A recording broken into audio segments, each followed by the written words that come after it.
Hi, I'm Nicole Fay. I am the president of the Annex Beauty Association. So my background is that I've been a hairstylist and makeup artist for 15 years. I do a variety of different things. I work in commercial. I've done a lot of movies. I do a lot of bridal.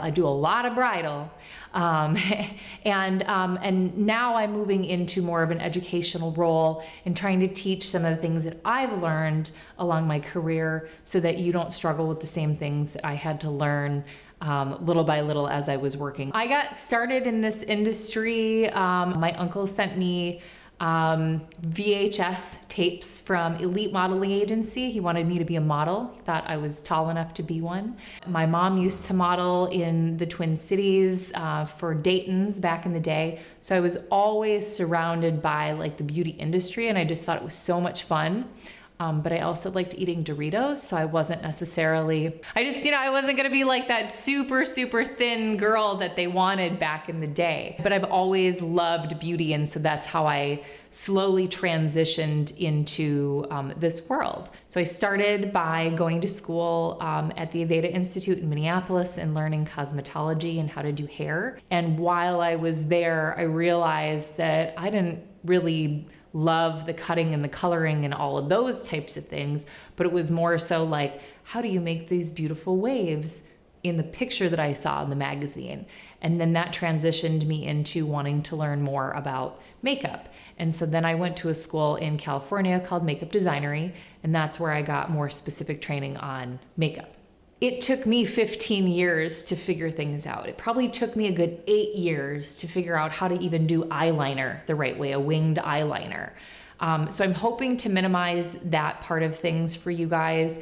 I'm hoping to come at it from a different perspective, not as somebody who does makeup on themselves, but does makeup on other people. And I really hope that you also miss out on some of the like sassy attitude that a lot of new makeup artists have when coming into the industry, and realizing how important it is that we're servicing another client. So I hope that those are some of the things that you get from the 4-hour video today.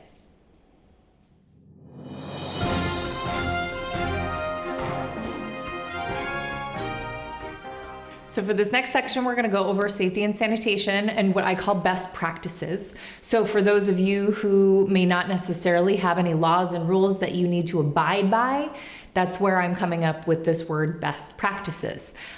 Things that I think that you should consider. I'm just gonna show you the best ways to try to be the most conscious about sanitation when you're traveling on location or even when you are working in a salon. So in this segment, we're gonna talk about our workspace environment in and out of the salon. We're gonna talk about our kit. We're gonna talk about the tools, and we're also gonna talk about the cosmetics as well.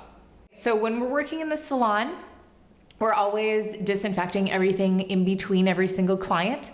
That's something that you should bring with you when you are working with somebody on location as well. A couple things that you can do is you can put some kind of EPA registered disinfectant in a small bottle that you'll just refill and not have to carry something huge. And you can do paper towels, you could use microfiber cloths, whatever you would like to do to clean the workspace and the chair. Something that is EPA registered disinfectant, a lot of people just like doing something like this because they single use, toss it in the trash. Whatever you prefer, if you want to go green, you're welcome to refill your own bottle and bring microfiber towels that you can wash, whatever works for you. Some of this I'm talking about, we need to do these precautions during COVID, but these are things that we had to do pre-COVID. They're things that we should be doing after COVID as well. We just want to try to make sure that we are keeping everybody healthy and safe. And then what I like to do is I'm the kind of makeup artist that will use every single brush in my tool belt if I have them, right? And sorry to inform you of the bad news, but brush belts are actually not something that we should be using. They're not something that can be cleaned or disinfected. So you should get out of the habit of using a brush belt. I'm so sorry that I had to share that with you, but if you were to go and look at laws and rules, most likely it will say in there that we're not supposed to put anything in our aprons. We're not supposed to put anything that also applies to brush belts as well. I'm just telling you, it should be a part of your best practices. So something to consider. I always will pack every brush that I need to do a solid face within a towel. And then when I'm getting ready for my wedding, I just kind of pull it all out. I don't have a workspace right now. And then I have all the brushes that I need right inside of there. Sorry, that looks pretty bad, but usually my brushes aren't all squished up in there like this set has been. Then I have a clean workspace that I get to set all of my cosmetics onto. I can use my towel to potentially wipe some of my product onto if I need to. I roll everything back up, and then I move on to the next roll for the next person. There's no cleaning of brushes in between while I'm working because, again, I prefer to spend the most time possible working on a face. If I have 5 or 6 clients at a wedding, and then I have 5 or 6 rolls, I usually have 7 in that case, just because you never know if somebody's gonna last minute say, oh, everybody looks so beautiful, can you fit me in? So you wanna have something left over for those types of situations.